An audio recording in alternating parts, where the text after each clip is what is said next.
Hi guys! So I'm gonna try to pick up where the last video went off. I told you I don't really know how to edit, and I went from having the phone held this way and not knowing where to look, and so I realized it was because of how I was holding the phone. So I held the phone this way, right? You know what that did? It made the rest of the video with my head looking like it was sideways. And I couldn't figure out any way to make that edit out. So I had to trash part 2 of the last video, which ended with, the camera fell over while I was trying to take pictures. I didn't know when it quite had stopped. So I'm gonna try to go through the rest of what was supposed to be on that video. My son has seen the videos now and he laughs. He calls them the frumpy mom version of selling on eBay. Smart aleck kid. But I raised him, so. One thing that you could see in the last video that my edit skills with this new Android phone still aren't quite what they should be. Because I couldn't get that little bit in the beginning where I went and turned the light on so we could see what was on my shelf. I couldn't manage to get that off of there.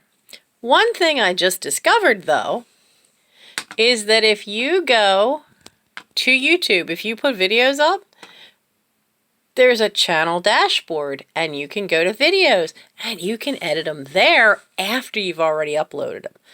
So I may be trying that very soon. But let's get on to part 2 of the stuff on my shelf. So we were talking about the taking of pictures, and that, I was using a backdrop that was my scout shirt, my scout uniform. You can use your phone. I'm not quite that good with that yet. I'm going to try that out today. As I said, Crazy Lamp Lady, I think her first name is actually Jocelyn. She is an absolute doll. She's a younger woman, and she does all the listing on her phone. But she has an iPhone, and I think that's a little more advanced than the Android. But if you want to know how to do it on that, go look her site up. And if you have a lot of glassware and Bavarian German porcelain or lamps, honest to God, go find her. Go find her YouTube videos. You will learn so much. I don't tend to do glassware. I tend to do a lot of small porcelain things because I had relatives that collected that stuff. But she's on a whole different level from me because I just don't know anything about glass. And she finds some of the most gorgeous stuff. That's another video we'll be discussing another time. But anyway, use what you have. That's the whole point of this. And I'm going to say it several times till you get it through your head. You don't need to be a pro at the photographs or everything else. You can just get started. Everybody could use a little extra pocket change. Everybody has those gifts from, grandma that they just kept for 20 years or 10 years because they were afraid to get rid of it. You've got stuff hiding in your attics. What's it doing if you're not having it to enjoy it? Is it really worth it? Especially if, it's, okay, I get Christmas stuff. You only pull it out once a year. But if you've got other stuff that you just don't really want anymore, don't like, why not try to make some money off of it? So I did want to show you that you really do need to consider figuring out a backdrop so you have a plain backdrop for your photos. I'm going to show you some great examples why. If I can get this to show me my picture. So here's one. If I get this right. Is this going to work? I don't know that this is going to work. Okay, see that picture? This, which I didn't realize at the time was there, that's the recycling bin because I was taking pictures out in the sunlight. So obviously that didn't work. So another one. Why are they not letting me? I want them to like make the pictures full size. And I don't want to crop the photo. This one's small too. But another one that the colors, it looks beautiful. The lighting is great because I did them outside in the sunlight. But the backgrounds leave a little much. This one, I don't think the background's as bad, but it is a bit of a challenge. This one is a little trinket box that I had made. There we go. That's sitting on the trellis of my front porch because it was the only spot where it didn't have really weird shadows. Okay, now those, the color looks good. It's not too bad of the trinket box. Now, here's one that's on eBay. Those are on Etsy. Here's one that's on eBay. Also, again, shows why having some kind of backdrop really helps. See this guy? You can see the recycling box is there. Oh, there we go. You got the recycling box over there. There's shadows on the ruler. I mean, he himself looks really good. But, like, there's all this busy. There's another shadow in the background. You can see the doorstep. You can see the end of the bench. It really would have been better if I had had some way to put something behind him. I have looked into light boxes, which is something I mentioned in the video I don't have. They're not cheap. They're really not. And to get a decent size one is about $50, which I just don't have right now to put towards something like that. I did find a little one for a lot less, which will be fine for the jewelry and some of the tiny stuff. It's not very big. But it's coming from Hong Kong. I thought it was a U.S. seller, but the shipping is from Hong Kong. So it's going to be 2 months before it gets here. So I'll just keep doing, what's our motto? Work with what you've got. So I'll just keep doing that. Let's see, so really need a plain background. The other benefit of a plain background, I have learned from talking to people that do more selling than I do, that have YouTube channels, is that they feel a plain background really helps buyers immediately identify your stuff. That it doesn't distract from the item. And if you use the same color all the time, then it tends to clue them in that that's something of yours. So, that's not a bad idea, and I'm going to try that to try to have something more uniform. Make a point of looking at where you can sell. I use everything I can. I don't use Craigslist. I use eBay. I use Etsy. I use Facebook Marketplace for the things that I don't want to ship. Small pieces of furniture, stuff like that. I don't want to deal with trying to ship that. So you can use that. You can use that even for small stuff.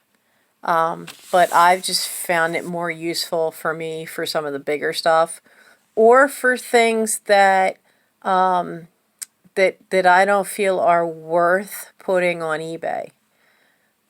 You can look up completed items on eBay to get an idea of what your prices should be and to see if it's worth listing. And if I can't sell it for at least $4, I don't really want to put it on eBay. You have to consider how much is your time worth. And so I have boxes that are for flea markets, but then when COVID hit, all the flea markets stopped. And so that became an issue. So I decided to start using Facebook Marketplace for a lot of that small stuff, and it's been okay. Now you do get what did my millennial call it? Ghosted. Sometimes you get ghosted where somebody messages you and says they want something, but then you never hear from them again, or they never show up. So that is something that happens with Facebook Marketplace. It's okay. Just there's a reason why you can mark items as pending. Just remember to go in and mark them as available again. So that's the 3 points of different places to sell. Don't be afraid to try them. If you're worried about Facebook Marketplace and don't want them coming to your house, you could always pick a place to meet. I don't have a problem with them coming to my front door. It makes it easy to have I have a porch in a decent neighborhood, so they could just pick stuff up right off the porch, and there's a little spot out there they could put the money if I'm not home. So use it. Give it a try. And let's see. What was the other thing? Oh, when I was taking the pictures, I talked about the settings on the camera, and here it had missed that whole part. You have to really learn whatever camera you're using. I don't fully know everything on that little camera, but the things I use the most is the magnifying. So most of my pictures, because most things are smalls, are on the first magnification setting, which is, I think, 3 times the magnification. And then it has 5 times the magnification. This is how old it is. It doesn't tell me exactly.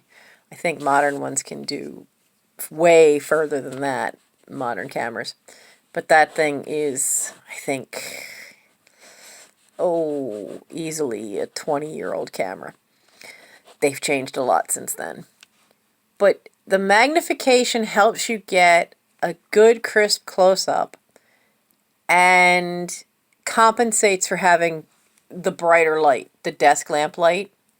So I use that a lot. My setting is for the 3 times magnify. Play with your settings on whatever phone you're using to find out how to compensate with that light. Because if a flash goes off with the light, then sometimes you end up with an overexposed picture.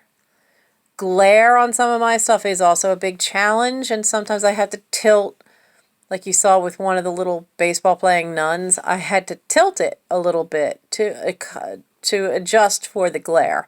And you'll work, that comes with experience of how to take the pictures, and so you'll be fine. Give it a try, see how it goes, and you can do it. I'm confident you could do it. And people get, it's so hard, it's so this, it's so that. It's really not. eBay is so much easier now than it used to be. When it first started, you had to have your own web space, you had to host your own pictures, you had to host them, which means you had to know a URL which is the computer language address of where your picture was hosted on your own web space. Now they'd host all the pictures for you. It's very easy. And you can even do them directly on eBay, save them as a draft, and schedule what time you want all those drafts to be listed at. And you just make sure your computer's on, and it'll log on, and it'll schedule them up, and it'll upload them right at that time you've scheduled, which is great. I mean, it didn't have that before. So that's a wonderful thing. Otherwise, if you do them live as soon as you put them through, I like to do them in bunches because then everything ends about one time. Now, because I have a bunch of buy it nows, if you do a buy it now instead of an auction has a definite end time, and it does not automatically relist. There's a little spot for you to mark to click on or off whether you want your auction to automatically relist itself. I do not do that. However, when you do buy it now, they're automatically for 30 days. And I'm not thrilled with this, they automatically will renew and relist themselves for another 30 days. I'm not overly fond of that, but it is what it is. I mean, that's what eBay's done. I'd rather have the chance to then, after 30 days, seriously reevaluate before I would relist it. Maybe I want to try a different picture or change the description, but they get their fee for that relisting before you can decide and do that. I have had things where, it relisted automatically and then I've just decided to pull it. And I've already had to pay my fee for it being relisted, but because I have a eBay store, that fee is not very much, but it's kind of the principle of the thing that gets to me. So I guess I covered everything about the basics of the pictures. Yeah, I think I have. So that'll be the end of part 2. I went to a flea market. We drove 2 hours to get to one, because everything near me is still all closed, except, the Wawas and other convenience stores where I work. So I'll have to do another video and show you the goodies that I found. All right, so look for that stuff. You've got something hiding at home. And the best thing you can do, take a look at what you have, go on to eBay, search, and then it'll have it on the left side of your screen. Look for completed items. Click that. It will show you if something is selling, and if it's not, then you can look and see, is it because this person had too high a price? Or what's the difference? Did they have it in a different category? Educate yourself on that. It saves you a lot of time if you find out that you're putting stuff up and other people have it up and they can't sell it. There's no point in you wasting your valuable time, because your time's worth something. So always check under completed or sold listings first to see if you can find that same item that you have before you list it. Take the time to do a little research, because it matters. Descriptions matter. Title matters. Always be clear with your title and always identify it exactly. If it's made by a particular maker, put it in the title. If you have, like I do, a lot of dog breeds, porcelain dogs, you've got to know the breed. Doesn't matter so much with cats. Cats, it's more about the type. Long hair, black cat, tabby. But with dogs, anything with a dog on it, if you can name the breed, it matters a great deal. All right, so, and like with most porcelain or glass, if you can name the maker in your title, do it. It matters. Jewelry, same thing. It matters. All right, so with those tips, let's get started. Clean out that old jewelry drawer.